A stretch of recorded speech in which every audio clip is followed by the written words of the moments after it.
능력이 되도록 역사해 주옵소서. 감사드리며 예수님의 이름으로 기도하옵나이다. 아멘. 하나님의 말씀은 신약성경 400쪽 요한계시록 2장 말씀입니다.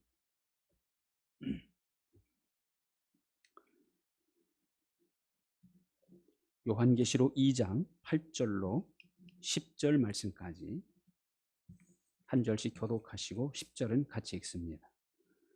서머나 교회의 사자에게 편지하라. 처음이며 마지막이요 죽었다가 살아나신 이가 이르시되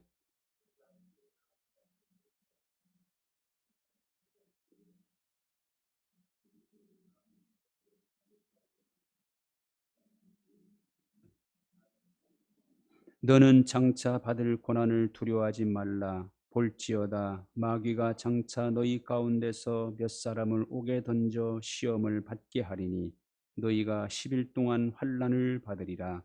네가 죽도록 충성하라. 그리하면 내가 생명의 관을 네게 주리라. 아멘. 미국의 갓필드라는 고등학교에 잔이라는 이름을 가진 두 학생이 있었습니다. 한 명은 모범생이었고 한 명은 정말 말썽꾸러기였습니다. 1년에 한 번씩 있는 부모와 담임선생님과의 상담이 있는 날, 이 잔이의 어머니가 찾아와 상담을 하게 되었습니다. 선생님, 제 아들 잔이의 학교 생활은 어떤가요? 라고 질문을 했더니 선생님 하는 말이 저희 반에 잔이 같은 학생이 있다는 게 정말 자랑스럽습니다. 잔이 때문에 반 아이들이 항상 즐겁습니다. 앞으로 하나님께서 그를 어떻게 쓰실지 기대가 됩니다. 잔이의 부모님이 어떤지 궁금했는데 이렇게 만나 뵙게 되어 반갑습니다. 다음 날 말썽꾸러기 잔이가 선생님을 찾아와서 말합니다. 선생님, 어제 저희 어머니께 해주신 이야기 잘 들었습니다. 지금까지 한 번도 저에게 용기를 주거나 저를 인정해 준 사람이 없었습니다. 선생님이 저를 그렇게 인정해 주신다면 저도 선생님 기대에 실망시키지 않겠습니다. 그리고 그날 처음으로 숙제를 해왔고 3개월 동안 계속 공부를 열심히 하는데 전교에서 가장 성적이 많이 향상된 아이로 상을 받기도 했고 6개월 후에는 말썽꾸러기 잔이는 반에서 3등 안에 드는 모범생이 되었습니다.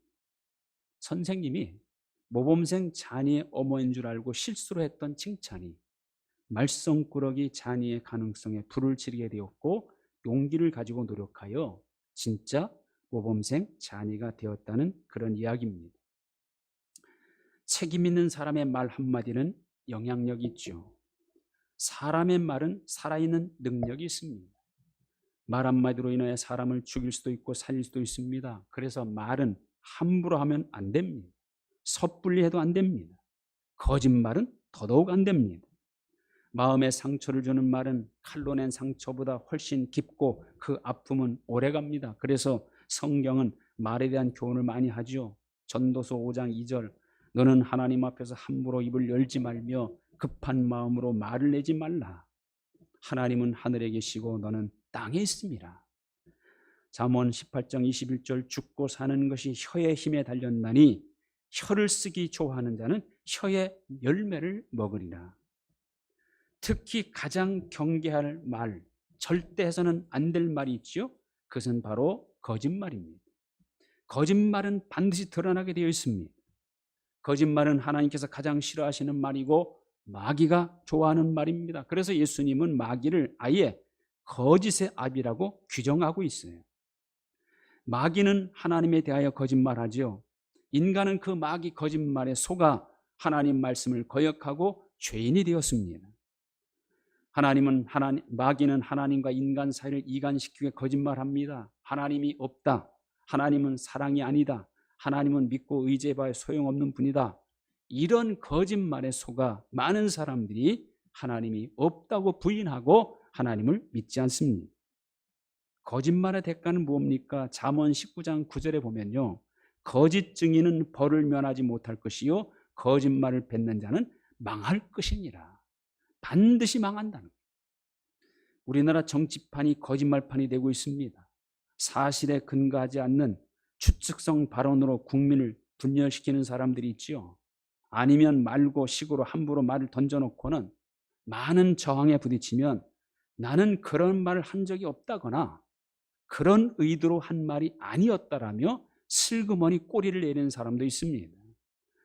자기들의 주장을 너무나 자신 있게 이야기하니까 누구의 말이 진실인지조차 분별하기가 참 어렵습니다. 객관적인 눈으로 볼 수 있는 그런 눈이 필요합니다. 올바른 것을 분별할 수 있는 지혜가 필요합니다. 특히 우리는 하나님 앞에 사는 사람들이잖아요.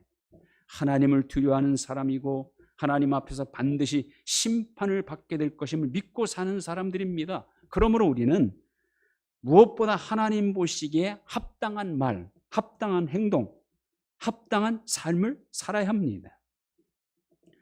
언제나 우리의 말과 행동과 우리의 삶의 모습은 하나님의 심판의 기준입니다. 심판은 나중에 받는다 할지라도 오늘 지금 내가 한 말과 내가 한 행동 하나하나가 심판의 기준입니다. 그래서 오늘이 지금이 곧 마지막 종말이라는 자세로 살아야 합니다. 사람들의 눈은 얼마든지 속일 수 있죠. 말로 속일 수 있고 거짓말로 포장할 수 있습니다. 겉과 속을 다르게 살 수 있습니다. 그래서 사람들에게는 언제나 좋은 모습, 선한 모습을 보일 수 있습니다. 그러나 하나님께는 절대로 그것이 통하지 않지요. 하나님은 중심을 보시고 마음을 보시고 실상을 귀히 여기십니다. 외식과 가증은 하나님 앞에 오히려 배척당하고 심판당합니다. 예수님 당시에 서기관과 바리새인들, 사람들로부터는 가장 선한 사람들로 인정받았고 가장 율법을 잘 지키는 신앙심이 깊은 사람들로 인정받았어요. 그러나 실상을 보시는 주님은 그들 향해 뭐라 책망하십니까? 마태복음 23장에 보면 무엇이든지 그들이 말하는 바는 행하고 지키되 그들이 하는 행위는 본받지 말라. 그들은 말만 하고 행하지 아니하는 자들이다. 말과 행위가 일치하지 않는다는 겁니다. 그런데 사람들은 그들의 말만 듣고 그들이 신앙이 좋은 사람들, 선한 사람들로 인정했습니다. 그러나 주님은 그들의 진짜 실상을 보시고는 절대로 그들을 본받지 말라고 하십니다. 오히려 주님은 이렇게 말씀하시죠. 화 있을진저 외식하는 서기관들과 바리새인들이여 회칠한 무덤 같으니 겉으로는 아름답게 보이나 그 안에는 죽은 사람의 뼈와 모든 더러운 것이 가득하도다. 겉모습은 무덤 같지 않게 보이기 위하여 회를 칠해 놓았지만 실상 그 속에는 죽은 사람의 뼈와 더러운 것이 가득하듯이 이 서기관과 바리새인들의 실상의 모습은 더럽고 추한 것으로 가득하다는 겁니다. 자, 오늘 말씀은요, 소아시아, 오늘날 터키 지역에 있었던 7교회, 이 교회들은 전 시대 모든 지역의 교회들의 모습을 대표하는 교회들로서 그중 터키의 남동부 지역에 있는 서머나 교회를 향한 주님의 말씀입니다. 서머나는 크고 아주 부유한 항구 도시입니다. 인구가 약 20만 명 정도였고 소아시아 7도시 중에 아직도 남아있는 도시로서 지금의 터키의 이즈밀이라고 합니다. 이 서머나라는 이름은 향료라는 뜻을 가진 미르, 이 미르라는 그런 뜻이 있죠. 가혹한 고통을 겪고 있으면서도 신실한 증인으로 살아간 서머나 교회인들의 교인들이야말로 하나님 앞에 향기나는 향료, 미르였다는 것을 의미합니다. 분명 서머나 교회는 건전했고 영적으로 성숙해 있었기 때문에 이 교회에 보내는 편지에는 비난, 정죄, 책망하는 말은 한마디도 나타나지 않습니다. 서머나 교회는 바울이 선교하여 열매를 맺은 교회입니다. 과학과 의술이 발달했고 이 서머나 지역은 로마 황제 숭배의 중심지입니다. 그러다 보니까 신앙을 지키려는 서머나 교회는 박해를 많이 받았어요. 특히 유대인들의 핍박이 심했고 황제 숭배 사상을 강요당합니다. 핍박자들에 의하여 강탈당하고 압수당했고 또 적대적인 환경 속에서 생계를 벌기 어려운 상황에 놓여 있었습니다. 끝까지 예수님을 부인하지 않은 서머나 교회 감독이었던 폴리카비라는 순교는 교회 역사상 아주 중요한 이야기로 우리에게 전해져 오고 있지요. 그러니까 이 경제적인 불이익을 당하고 외부적으로 압박을 받으니까 서문학교의 현실은 어떤 것입니까? 오늘 9절에 보면 내가 네 환난과 궁핍을 알거니와 이렇게 말하죠. 핍박으로 인한 환난, 경제적인 불이익을 통한 궁핍, 이것이 서문학교의 현실이었습니다. 이 세상적인 기준으로는 부족한 것도 많고 어려움도 많은 그런 교회였습니다. 경제적인 기준으로는 궁핍한 교회였습니다. 그러나 실상, 주님께서 보시는 그들의 실상의 모습은 어떻습니까? 9절 하반절, 실상은 내가 부요한 자니라. 사람의 기준으로는 환난과 궁핍을 당하는 아주 어려운 교회, 그러나 하나님 기준으로는 아주 부요한 교회였다는 거죠. 어느 것이 더 중요합니까? 하나님의 기준이 더 중요하죠. 왜 그렇습니까? 최종적으로 결산하시고 심판하시는 분이 하나님이시기 때문이에요. 사람의 기준, 세상의 기준에 의한 것은 언제 바뀔지 모릅니다. 기준 자체가 바뀔 수 있고 그 기준에 의한 판단이 바뀔 수 있습니다. 지금 서문학교의 모습은 환난과 궁핍을 당하는 어려운 교회지만 이런 상황은 언제 바뀔지 몰라요. 환난이 물러가고 평안이 언제 올지 알 수 없고 궁핍이 끝나고 언제 다시 풍요가 찾아올지 예측할 수 없습니다. 왜냐하면 우리 하나님은 언제라도 환난을 변하여 평안으로 바꾸시는 분이고 궁핍을 변하여 풍요로 바꾸시는 분이기 때문이죠. 그렇습니다. 하나님은 이런 분입니다. 이사야 45장 7절, 나는 빛도 짓고 어둠도 창조하며 나는 평안도 짓고 환난도 창조하나니 나는 여호와라. 이 모든 일들을 행하는 자니라 하였노라. 이런 하나님이신데 환난을 받고 얼마든지 평안이 되게 하시는 분입니다. 이 하나님이 보시는 것이 진짜이고 가장 중요합니다. 세상 기준으로는 교인 수도 많고 외배당도 크고 화려한 교회, 재정적으로 그냥 넉넉한 교회, 아마 그런 교회를 훌륭한 교회라고 말할 수 있을 겁니다. 그러나 하나님 기준으로는 어떤 교회가 진정한 주님의 교회겠습니까? 작더라도 적더라도 외적으로는 부족하더라도 하나님의 말씀이 살아있는 교회, 기도가 끊이지 않는 교회, 성도 간의 아름다운 교제가 있는 교회, 주님이 진정으로 머리가 되는 교회, 예수님이 온전한 주인 되는 교회가 아니겠습니까? 서문학교회가 바로 그런 교회였다는 거예요. 실상 하나님이 보시는 진짜 모습이 부유한 교회였다는 겁니다. 영적으로 부유한 교회였고 환난을 겪음에도 불구하고 흔들리지 않은 믿음으로 부유한 교회였고 경제적으로는 궁핍한 상황에는 있었지만 하나님을 향한 기도가 부유한 교회였고 성도 간에 서로 중보 기도하고 격려하며 서로 사랑함이 부유한 그런 교회였다는 겁니다. 하나님을 향하여 내놓을 것이 많은 그런 교회가 바로 서머나 교회였던 것이죠. 여러분, 수적으로는요, 예수님을 부인하는 이단 집단들도 굉장히 크고 많습니다. 여기저기 번듯한 건물도 가지고 있고 수십억, 수백억씩 돈을 쌓아놓고 있습니다. 또 맹신적으로 쫓아다니는 사람들 얼마나 많습니까? 몇천 명, 몇만 명이 그들 쫓아다닙니다. 열심으로는 또 굉장하잖아요. 직장 버리고 심지어 반대하는 부모, 자식까지 버리면서까지 쫓아다닙니다. 외적으로, 수적으로, 물질적으로, 열심적으로 그렇게 크고 많다고 해도 예수님을 부인하는 이단 교회는 진정한 교회가 아니죠. 하나님이 보시는 실상의 모습이 부유한 것이 진정한 부요입니다. 우리는 이런 하나님 앞에서 살아야 합니다. 하나님이 기뻐하시는 것을 더 많이 해야 합니다. 내가 원하는 것보다, 내가 좋아하는 것보다 하나님이 원하시고 하나님이 좋아하시는 것을 더 많이 해야 합니다. 실상을 보시는 하나님 앞에 내놓을 것을 많이 쌓는 사람이 진정으로 부요한 사람입니다. 이 서문학 교회는 특히 유대인들이 방해를 많이 한 교회였어요. 이 서문이라는 도시가 이방 문화와 종교의 집산지였던 그런 지역이기 때문에 유대인들이 많이 살고 있었답니다. 그 중에는 유력한 인사들도 많았고, 그래서 이 유력한 인사들이 서문화 도시 발전을 위해서 많은 돈을 정치자하고 뭘 헌납을 할 정도로. 그러니 이 서머나 지도자들과 얼마나 밀착해 있었겠어요.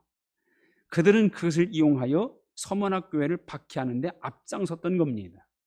그들이 서머나 교회를 박해한 가장 큰 이유는 이 교인들이 유대교에 입교할 가능성이 있는 사람마저 기독교인으로 만들었기 때문에, 그래서 이 유대교에 방해가 있었기 때문에 이 교회를 이렇게 박해했다는 거죠. 그래서 그들은 로마 제국을 충동질하여 황제 숭배를 거부한다는 이유로 기독교인들을 처형했던 겁니다. 그래서 오늘 이 9절 하반절에서는 이 핍박자들을 자칭 유대인이라 하는 자들이지만 실상은 유대인이 아니라 오히려 사탄의 회당이라고 지칭하고 있어요. 자, 혈통적으로는 유대인이지만 믿음으로는 유대인이 아니라는 거예요. 그들은 하나님을 섬긴다는 명목으로 오히려 교회를 핍박하고 하나님을 모독했던 겁니다. 혈통과 종교적인 유대인으로서 하나님께 예배를 드리기 위해서 회당에 모였지만 막상 그들이 예배를 드린다는 그 하나님께서 보내신 예수님을 메시아로 받아들이지 않고 오히려 교회를 핍박함으로써 사탄의 앞잡이 역할을 했다는 거예요. 참 유대인이라고 하는 것은 하나님의 백성이요 메시아의 백성이죠.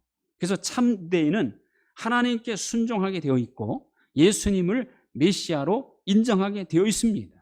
근데 이들은 겉으로는 혈통적인 유대인이지만 하나님의 백성도 아니고 하나님께 순종도 하지 않고 예수님을 메시아로 인정도 하지 않았던 겁니다. 이들은 표면적인 유대인일 뿐이었어요.